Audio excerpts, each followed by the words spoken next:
Terima kasih saudari pengacara majlis.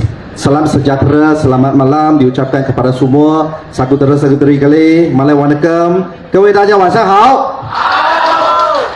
Tuan-tuan, malam ini saya berasa sangat berbesar hati dapat bersama dengan tuan-tuan di Suka Menanti ini. Dan saya datang dari Perak. Saya datang dari Perak. Saya tak ada chance untuk undi. So saya datang sini, saya minta tolong tuan-tuan dan puan-puan, tolong saya untuk mengundi.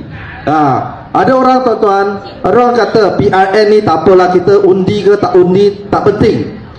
Sebab kita sudah undilah PRU, sekarang tak undi pun tak apa.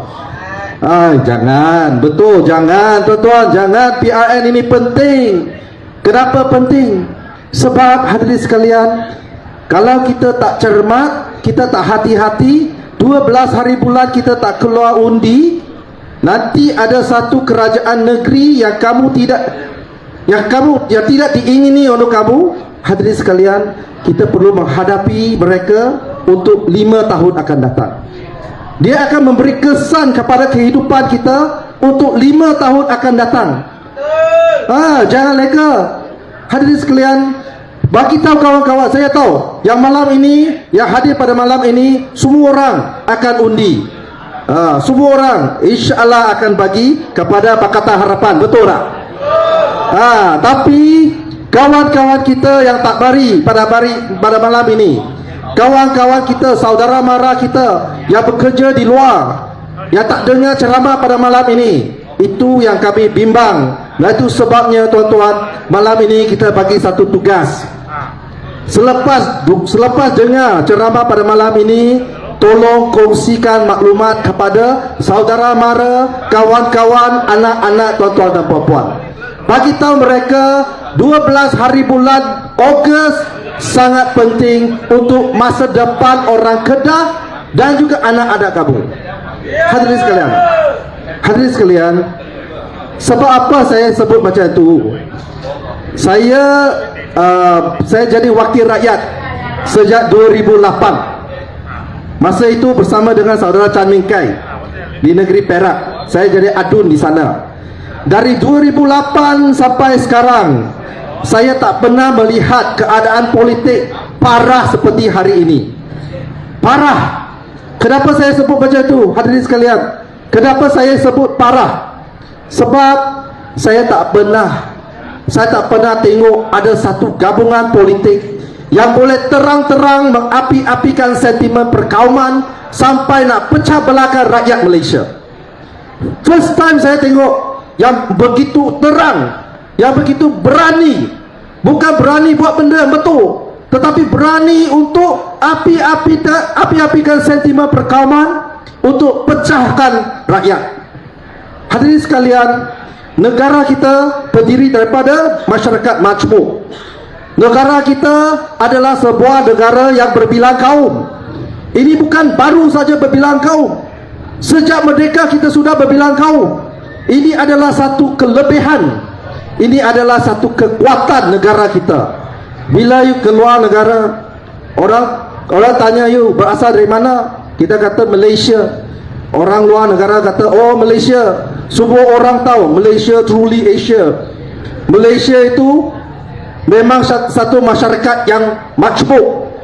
Ini adalah satu kekuatan dalam mata orang luar. Tetapi orang negara kita sendiri tidak menghargai kelebihan ini. Orang negara kita sendiri tidak menghargai kekuatan ini, sampai nak memecah belahkan kaum, memecah belahkan antara agama, hanya semata-mata nak menangkan undi untuk parti dia. Ini adalah sesuatu yang amat tidak bertanggungjawab. Hadirin sekalian, kita boleh berpolitik, kita boleh berbeza pendirian, itu perkara biasa. Tetapi hadirin sekalian, berpolitik itu ada hadnya. Berpolitik itu ada batasnya. Betul ke tidak? Kita tak boleh semata-mata untuk kepentingan politik sendiri kamu menggadaikan negara kita.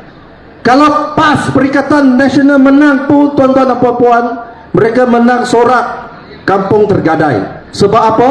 Sebab mereka pecah belahkan kau, pecah belahkan agama. Hadirin sekalian, Cuba kita bayangkan, propaganda mereka tu teruk. Anak-anak kita dengar, dari kecil kita sudah menyemai kebencian, perasaan kebencian terhadap kaum lain, perasaan kebencian terhadap agama lain. Ini adalah sesuatu yang amat bahaya. Hadirin sekalian, politik itu tak panjang. Itu tempoh kempen kita paling panjang 2 minggu saja. Sekarang tinggal 1 minggu. Lepas 2 minggu, lepas PRN, kita semua balik, kita kena hidup seperti biasa. Kita kena hidup seperti biasa. Jangan lupa jiran kita Melayu, kita bagi beli barang Cina, bos kita India. So kita hidup dalam keadaan macam tu. Hadirin sekalian, jangan lupa ini adalah hakikat, ini adalah fakta. Dan jangan sebab kita retorik gabungan politik Perikatan Nasional tu kita termakan propaganda. Ini adalah perkara yang sangat bahaya. Dan itu sebabnya hadirin sekalian, saya minta tolong jangan kita termakan propaganda Perikatan Nasional. Saya bagi contoh. Kenapa saya kata jangan termakan propaganda mereka? Sebab mereka pun bohong. Hadirin sekalian, dia kata Melayu hilang kuasa. Melayu hilang kuasa. Saya tanya, Melayu mana hilang kuasa? Perdana Menteri Melayu, Timbalan Perdana Menteri Melayu, Ketua Polis Negara Melayu. Dalam kabinet 28 orang menteri, 5 orang Cina, 1 India. 28 orang menteri, 5 orang Cina, 1 India. Hadirin sekalian, siapa Melayu mana yang hilang kuasa?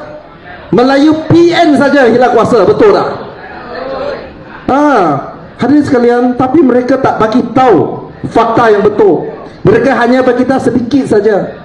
Dan hari-hari mereka kata Melayu. Kita PH, harta calon Cina. Saya nak tanya, gerakan itu Melayu mana? Dominic Lau, itu Melayu Banjar ke? Ataupun Melayu Jawa? Kita tak tahu. Hadirin sekalian, benda-benda yang asas kita sudah selesaikan. Benda-benda yang termaktub dalam perlembagaan kita semua hormat. Pertama, agama persekutuan adalah agama Islam. Kedudukan istimewa Bumi Putra. Bahasa Malaysia, bahasa kebangsaan. Institusi Raja-Raja Melayu kita hormati. Itu semua termaktub dalam perlembagaan, itu kita semua ikut. Yang melanggar institusi Raja-Raja Melayu, mereka sendiri hari-hari kata mempertahankan hak Melayu, tetapi dia pula melanggar institusi Raja-Raja Melayu. Hadirin sekalian, sudah ada 2 orang, bukan Anwar Ibrahim ke?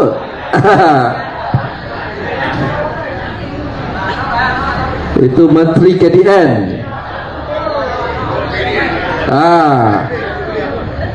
Hadirin sekalian, tak apa, nanti dia akan masuk. Dengar sini dulu. Hadirin sekalian, yang melanggar institusi Raja-Raja Melayu adalah Perikatan Nasional. Siapa langgar? Sudah ada 2 istana membuat laporan polis terhadap Perikatan Nasional. Yang pertama, Istana Selangor. Istana Selangor buat laporan polis. Siapa tu? Menteri KDN. Kita mengalu-alukan ketibaan Datuk Seri Saifuddin Nasution.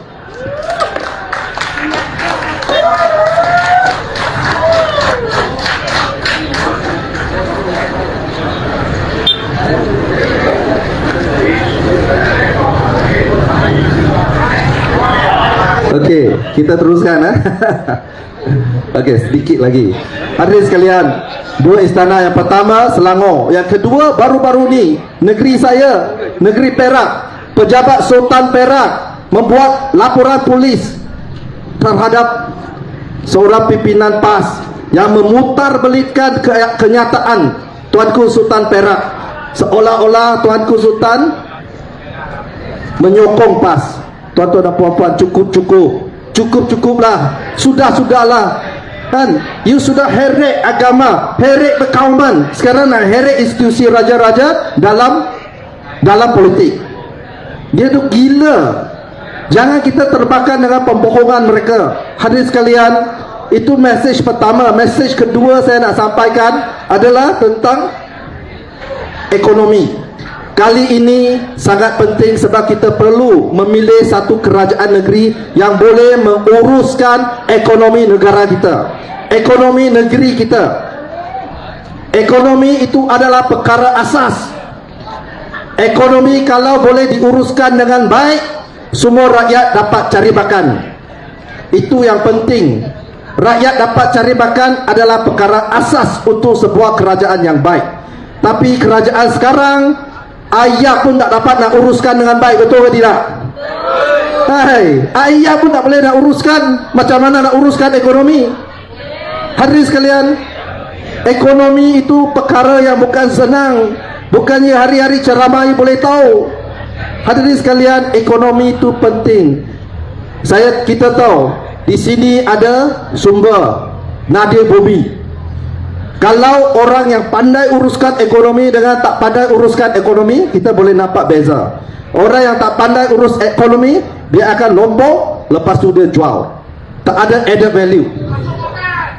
Mesti masuk poket.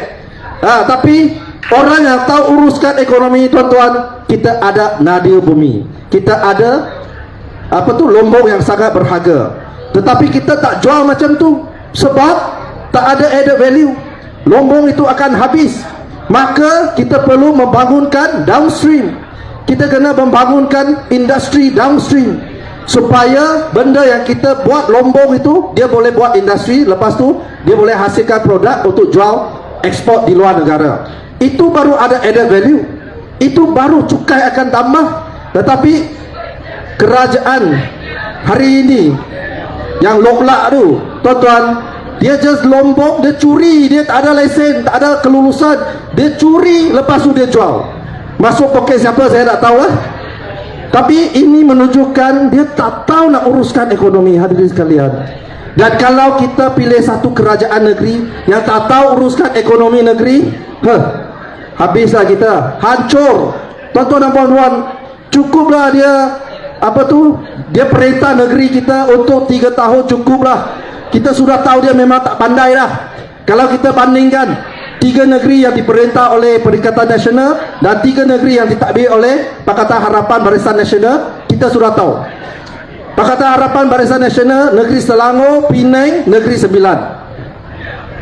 Perikatan Nasional, Kedah, Kelantan, Terengganu.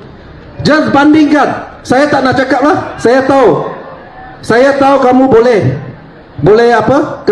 Kamu tahu bezakan mana kerajaan yang boleh uruskan ekonomi. Dan itu sebabnya hadirin sekalian, inilah dua mesej yang saya nak sampaikan kepada tuan-tuan. Sebab 12 hari bulan Ogos itu penting. Kita minta semua orang datang sebab kita nak pilih satu kerajaan yang pertama menyatu padukan semua kaum, menyatu padukan rakyat Kedah. Yang kedua, kita nak pilih satu kerajaan negeri yang boleh menguruskan ekonomi dengan cekap. Dan pada hari itu, tuan-tuan dan puan-puan, di suka menanti ini, kita berikan sokongan yang padu kepada calon Pakatan Harapan, iaitu saudara Datuk Zamri. Boleh ke tidak? Saya nampak Datuk Seri Saifuddin di sini. Saya curi pantun dia. Kalau mencari tempat mandi, pertama teluk, kedua pantai. Kalau mencari pemimpin sejati, pertama elok, kedua pandai. Zamri ni elok tak elok? Zamri ni pandai tak pandai? 12 hari bulan Ogos nanti bagi sokongan padu pada Datuk Zamri. Boleh ke tidak? Sekian, terima kasih.